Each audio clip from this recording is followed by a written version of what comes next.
Boa tarde, pessoal. Vamos aqui trabalhar um pouco sobre a Rússia.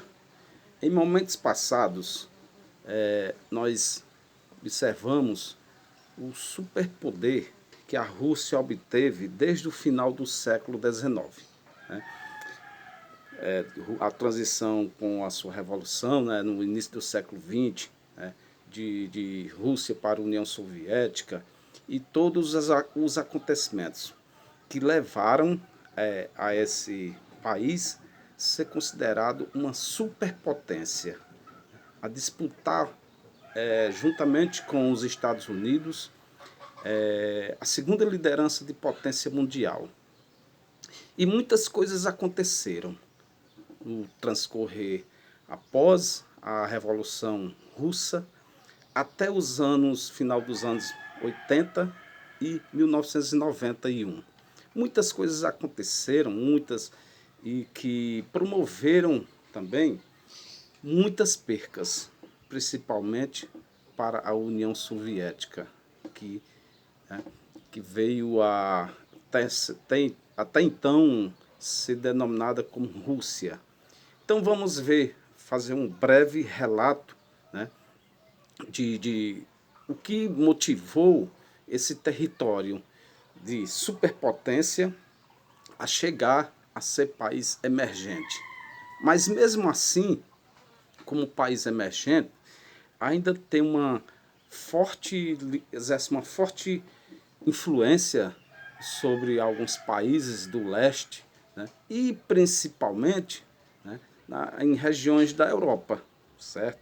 Justamente por conta do seu elevado poder de riqueza natural. Então vamos observar aqui a perda de hegemonia. Durante todo o século, praticamente todo o século XX, né, a Rússia, a União Soviética, na verdade, no momento era a União Soviética, ela era uma superpotência.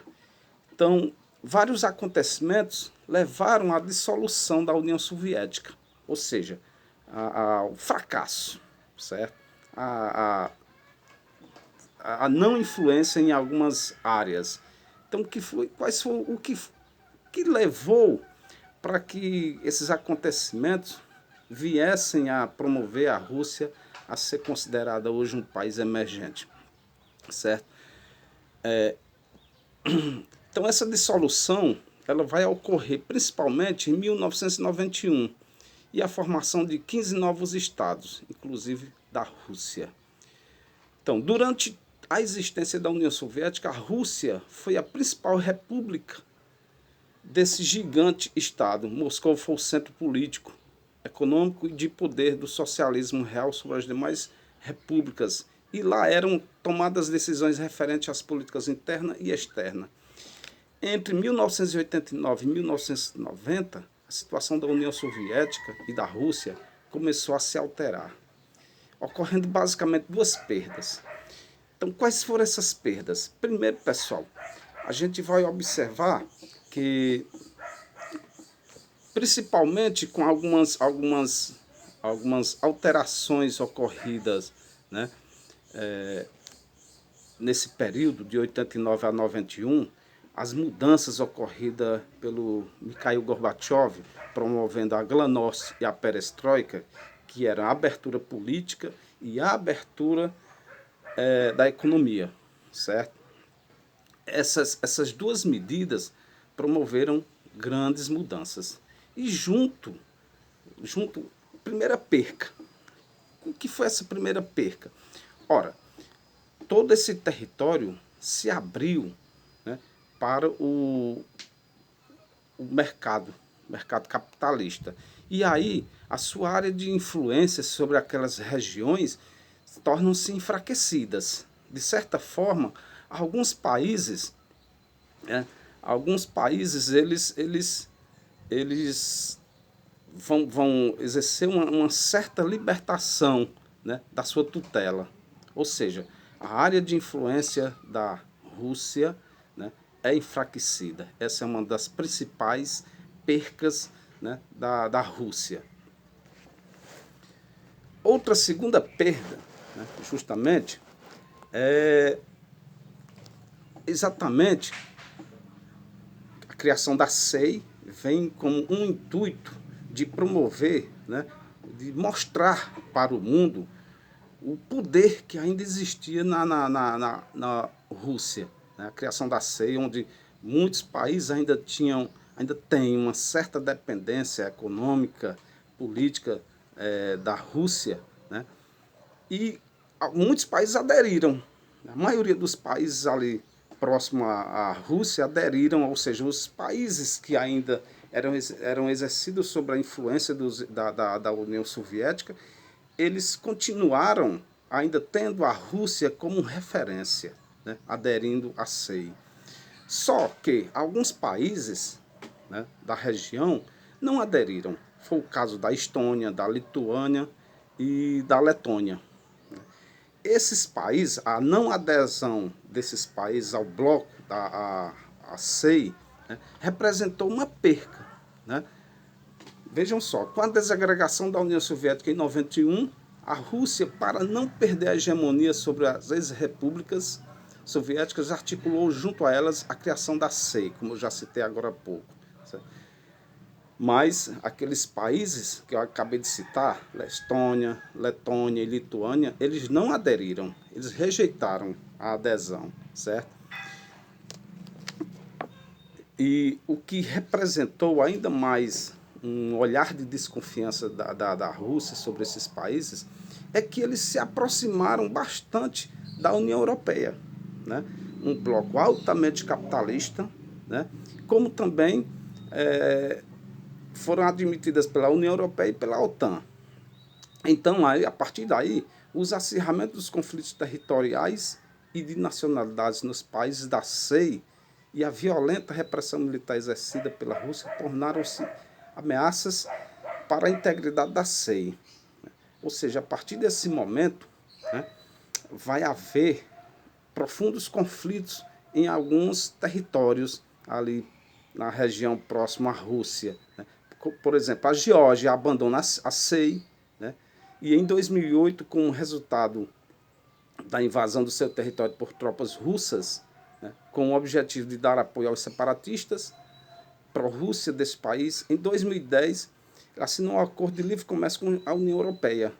E atualmente, essa própria Geórgia, né, Geórgia, na verdade, ela busca a análise de aceitação para ingresso na União Europeia. A economia da Rússia no século XXI. Ora, pessoal, não foi fácil e ainda não está sendo fácil essa inserção da economia no mercado capitalista que domina o mundo. Ora, vejam só, a transição de economia estatal centralizada e planificada que existiu até 1991 para a economia de mercado capitalista, iniciada nesse ano, foi um grande desafio para os dirigentes e para a população russa. Foi um imenso desafio, né? Por quê? Porque eles herdaram uma indústria, né, uma infraestrutura industrial obsoleta, certo? A indústria de bens de produção, indústria pesada, muitas delas em desuso, certo? Que era uma herança da economia planificada da União Soviética. E aí, essas indústrias, parque industrial, na verdade, elas exigiram reformulações com investimentos privados, né, para que pudesse entrar em atividade.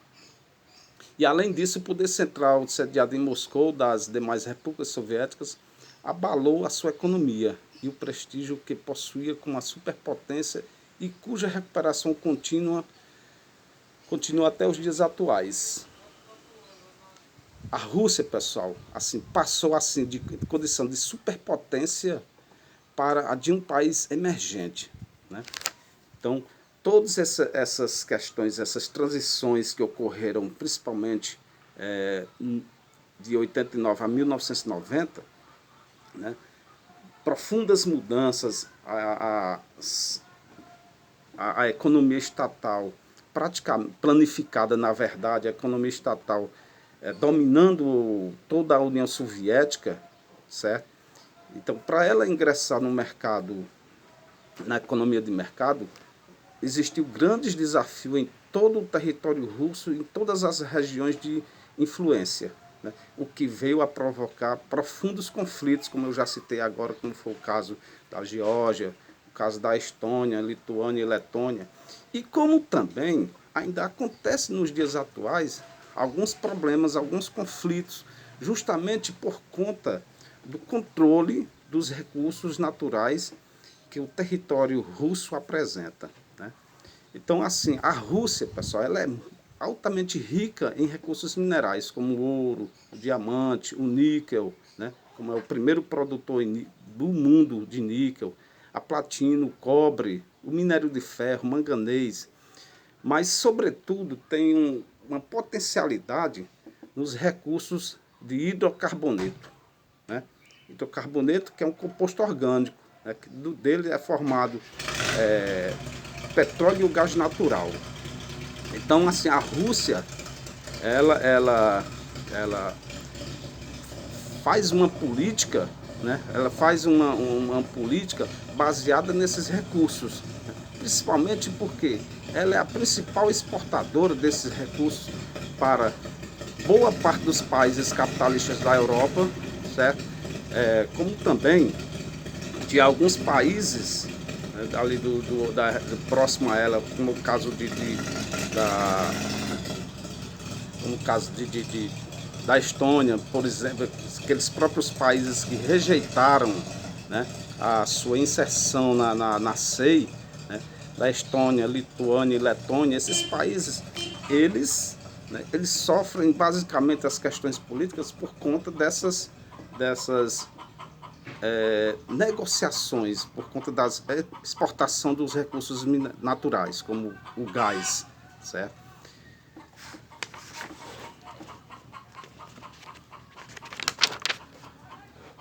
Então, como eu já disse agora há pouco a vocês, todas as atividades econômicas baseadas nos recursos naturais que a Rússia realiza, leva em conta também as determinações políticas. E por conta dessas questões econômica e política, muitos conflitos ocorrem, né, em alguns países, principalmente na região da Ucrânia, certo? Principalmente na região da Ucrânia, porque é na Ucrânia onde se concentra as regiões de dutos, né? De dutos que levam o gás da Rússia até o território europeu, certo? E aí, vez por outra, em alguns anos, desde 2005, que ameaças de cortar o fornecimento de gás, né, para a Ucrânia e que afeta principalmente a Europa, isso provoca um clima de tensão muito forte, né? E por conta disso, por conta dessa dependência da Europa por parte do gás da Rússia, a Europa hoje, ela já, desde 2012, que a Europa promove, vem desenvolvendo alguns meios, né, de depender cada vez menos do gás da Rússia. Como, por exemplo, né, lá em 2003, na verdade, 45% do gás, né, gás que a Europa consumia, que alguns países da Europa consumiam, oriunda da Europa, oriunda, na verdade, da Rússia, né? Vejam como baixou. Em 2017, baixou apenas para 36. E isso é o quê? São alguns meios que a Europa vem promovendo, né? Como, por exemplo, aqui. A passagem de gasoduto que abastece a Europa pelo território ucraniano, cerca de 50%, é uma fonte de insegurança. Assim, em 2012, foi inaugurado o gasoduto Nord Stream, que corta o Mar Báltico sem passar, portanto, pela Ucrânia. Ou seja, já é uma iniciativa de reduzir essa atividade, né, oriunda da Rússia. Como também a Europa tem buscado os novos fornecedores, como é o caso da Noruega, certo? E de outros países que têm contribuído para diminuir a dependência em relação à Rússia. Bom, pessoal, são esses detalhes que eu queria falar para vocês, alguns acontecimentos que vieram a surgir no final do século XX, certo? Alguns acontecimentos que promoveram grandes mudanças, principalmente ali no leste europeu, né? E que ainda hoje eles são motivos de conflitos, né? Em algumas regiões do leste europeu, da Europa, né? Tudo por conta dessas questões dos recursos energéticos oriundos da Rússia, certo? E como também é interessante que vocês leiam bastante o percurso, o conteúdo, né, para que vocês compreendam mais, cada vez mais, quais os processos que levaram a essa transição, né, essa transição de status. Rússia, União Soviética, uma superpotência a uma Rússia, né, países emergentes. Um abraço e até a próxima.